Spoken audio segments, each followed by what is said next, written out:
Hey everyone, today we're looking at Unit 2, Lesson 5, the equation of a circle. So we're going to do a little investigation to see if we can determine what is the equation of a circle to determine the radius, or to help us figure out the equation of a circle in terms of points that might be on it. So let's first look at a communication tower and say that the communication tower is located at the origin on a graph. So if we were going to say the tower, it would be located right here at our origin. So we'll just write that this is our tower, and it's at 0, 0. Okay. 4 mobile phones are located at the following points. So we have one mobile phone located at 0, 5. So that'd be up here, and we'll just label each of our points. We have another mobile phone located at 5, 0. It's right here. And then we'll plot those other points. So C is at 3 and 4. That's going to be here. And we have D located at negative 4, 3.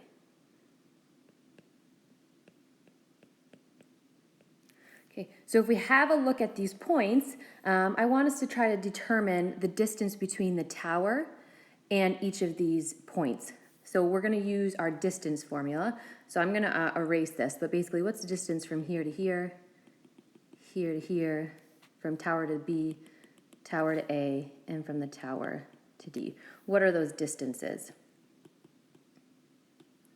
Just going to erase those lines, but that's what we're looking to find.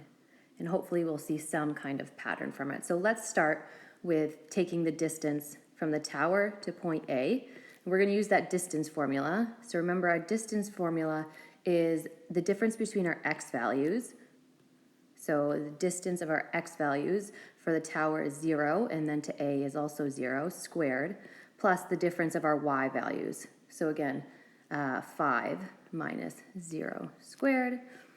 So we can simplify what's under our square root here. 0 squared is just going to be 0, and 5 minus 0 squared is going to be 5 squared. Actually, we'll say 25. So if we take the square root of 25, we should get 5 for the distance from our tower to point A. Let's look at our distance to point B. So again, from our tower to point B, we're going to look at our x values. So let's say 0 minus 5, that's the difference of our x values, plus the difference of our y values. Well, both of those are 0 now. So again, we're going to have 0 minus 5 squared again, which is 25. And then 0 minus 0 squared is just 0. So the square root of 25, again, is 5. Go ahead and pause the video and see if you can apply this distance formula to finding the distance to point C and to point D. Okay, so hopefully you were able to calculate all of those distances, and we can see that they all have a distance of 5 units. So all of those mobile phone locations have a distance of 5 units away from the tower. So can you suggest other points that would be 5 units away from the tower? Plot at least one in each quadrant. So I'm going to use a different color. I'm going to go ahead and use black for these ones. So think about if we have point B here, which is at 5, 0, we could hopefully see that we would have another point that's 5 away. They would be here, and 5 away would be here as well, right? Those points are 5 units away. And if we know C is 5 units away, and that's at 3, 4. So if we plot that same point in all the other quadrants, so let's say we go 3, negative 4, we know that's going to be 5 units away. We can go negative 3, negative 4, right? And then we can go negative 3, positive 4, right there. And then our last point that we should be able to plot in all of our quadrants is this point D here. So we have D is at negative 4, 3. So if I use those magnitudes of 4 and 3 in each quadrant, I should be able to, again, in my positive or quadrant 1 here, go over 4 up 3, right? Those are having the same magnitudes on them. So they should be the same distance away from the tower. And 4, negative 3, and negative 4, negative 3. And we already had D at negative 4, positive 3. Okay, so there are, let's count them, how many points in black we ended up coloring. We have 1, 2, 3, 4, 5, 6, 7, 8. So there are 8 extra possible locations. Okay, and those locations are with whole numbers. Obviously, we could locate other coordinates that would be 5 units away if we got into decimals and stuff, but we're just talking about with whole numbers. So if we were to trace all of those dots, we should see that we're going to end up with a circle. So that addresses D here. If you connect all the possible positions for mobile phones that are 5 units away from the tower, what shape would you trace out? So we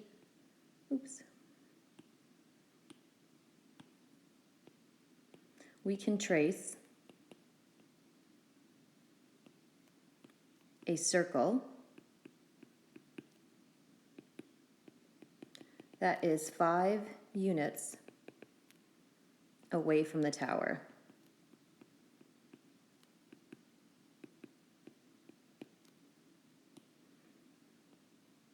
Let's just write, that's a little messy.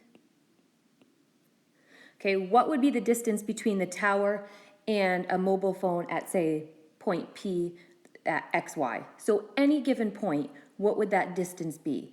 Remember that our tower is at 0, 0. So we could still use that distance formula between our tower and point P. And our distance formula is just the difference of our x values squared plus the difference of our y values. So my x value for my tower, my x value for my point rather, is point x.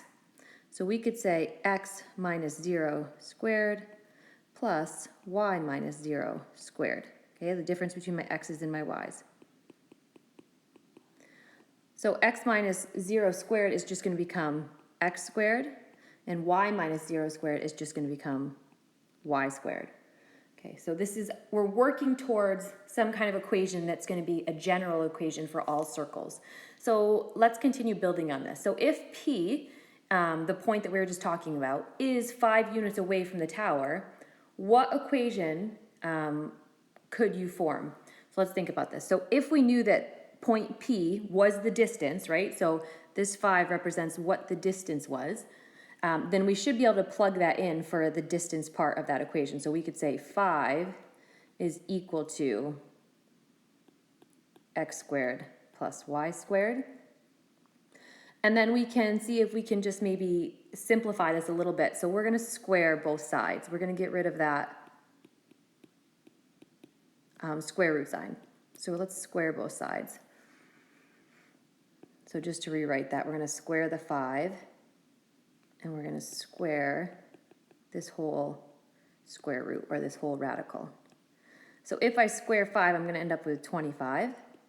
And if I square what's inside my brackets here, it just undoes the square root. So we end up with x squared, y squared. So this here, which we're going to make a note of on the back, this equation represents a circle with a radius of 5. So let's make note of that.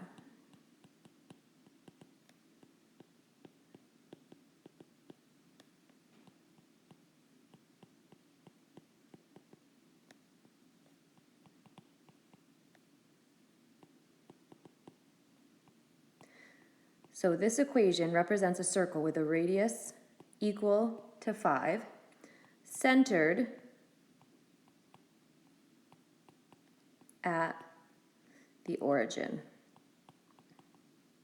So this is the general equation only when we're centered at the origin, because remember up here we were able to simplify the distance of point P because it was how far away was it from a tower that was at 0, 0. So really, if we subtract 0 from x or subtract 0 from y, we're just going to be left with x and y, which is why we end up with this simplified version here. And hopefully you can notice what's happening here. When we simplified, we got x squared plus y squared. And then if we knew that the radius was 5, and this was our general form, well, what did we do to our radius here? Okay.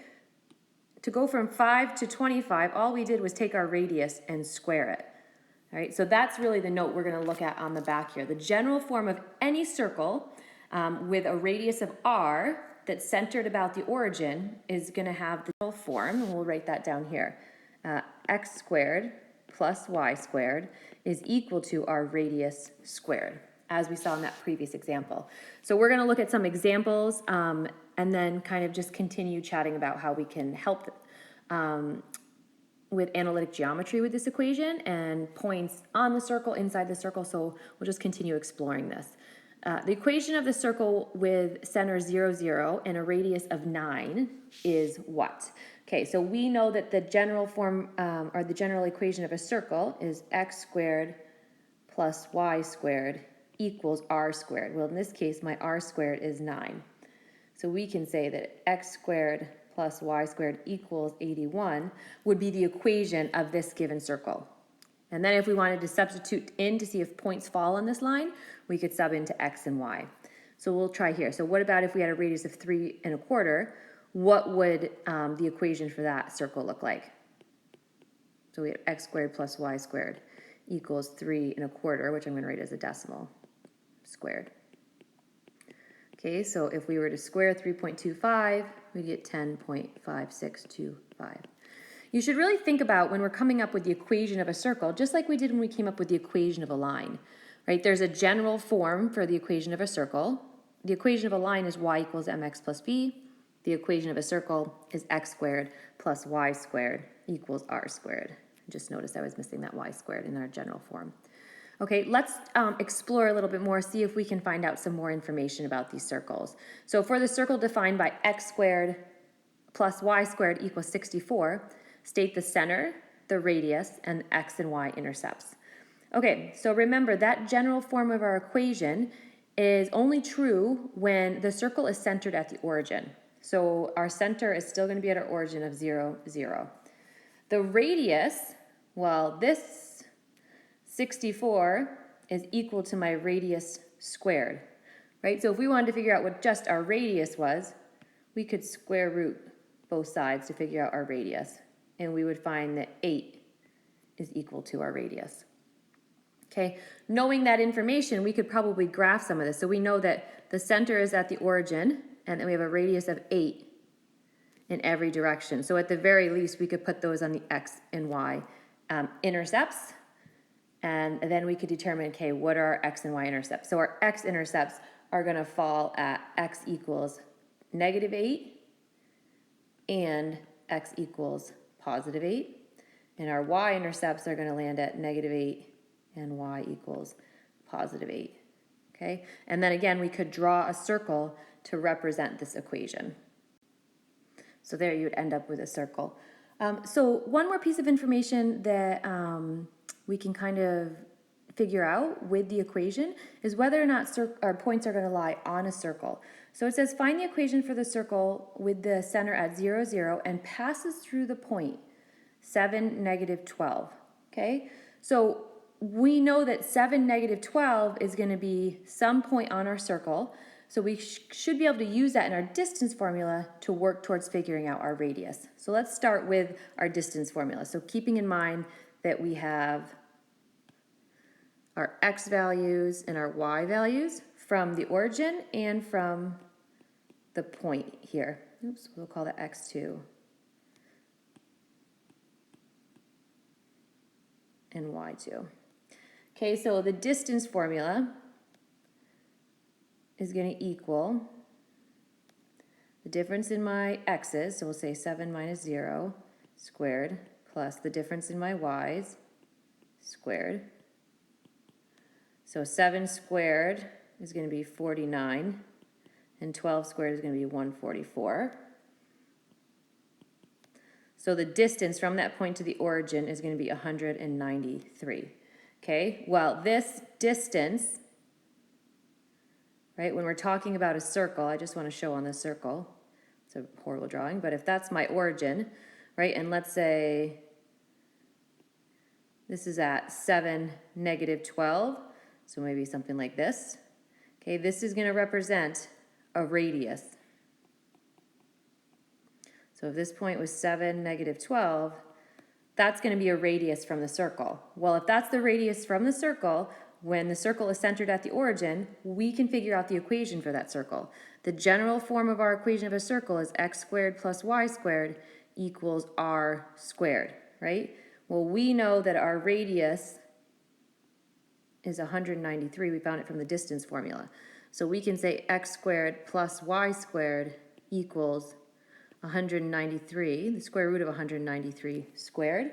And we've already seen this in another example, is that if we square root something and then square it, they just clear each other. So x squared plus y squared equals 193. All right?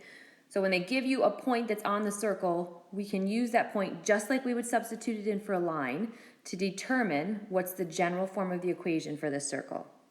Okay? So thinking about kind of this drawing we've had up here and the general form of a circle, if we were to discover a point and plug it into the general form of our circle, how would we know if it was on the inside or if it was on the outside? So if I refer back to this example here, if I had a point and I substituted it into my equation, if I were to substitute a point into this equation, and when it calculated, I got a number that was less than 193, we could assume that that would be a point inside the circle because it's less than the radius squared. If we got a number that was greater than 193, we could assume that it's outside the circle. So we're going to write that as a note, and then I'll show you what I mean with another example. So points that are considered inside the circle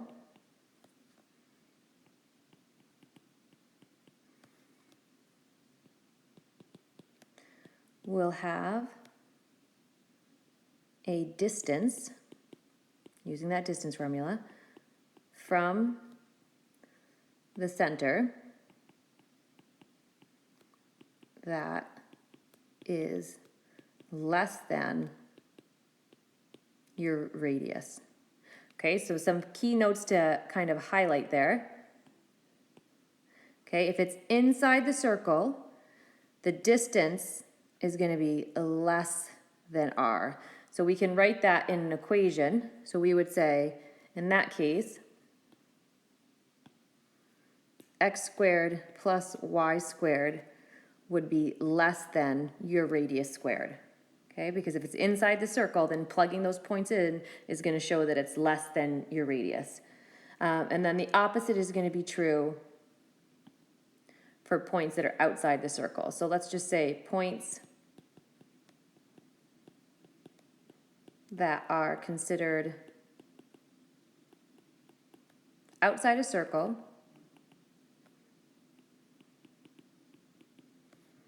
will have a distance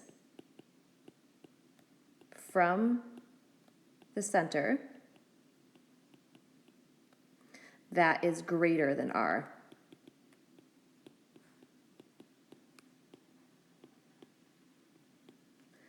So the key points there that we're going to highlight again is if a point is outside the circle, okay, the distance from the center is going to be greater than r. So the general form will end up looking at something like this, where it will be x squared plus y squared is greater than r squared if it's outside the circle. So let's determine if a particular point is on, inside, or outside this circle. Okay, so we have the point 4, negative 4, and we can just hopefully recall that this is made up of an x and a y. So is it on, inside, or outside the circle? So all we're going to do is sub 4, negative 4 into the equation. Okay, so in for x, I'm going to substitute 4, and in for y, I'm going to substitute a negative 4. Okay. When I calculate this, if it's less than r, we can assume inside, and if it's greater than r squared, we can assume it's outside. So 4 squared is 16. Negative 4 squared is 16. And we're saying, is that equal to 35? So we're going to get 32 is equal to 35. Well, no, it's not, but we can see that 32 is less than 35. So if that's the case, we can say, therefore, the point is inside the circle. Okay? So based on this note, you should be able to determine the general equation of a circle when you calculate the distance from the center at the origin to a point that's on the outside of the circle. Once you have the general equation of the circle, you should be able to determine if a point is provided, whether that point is inside, on, or outside the circle. That's it for your note for today.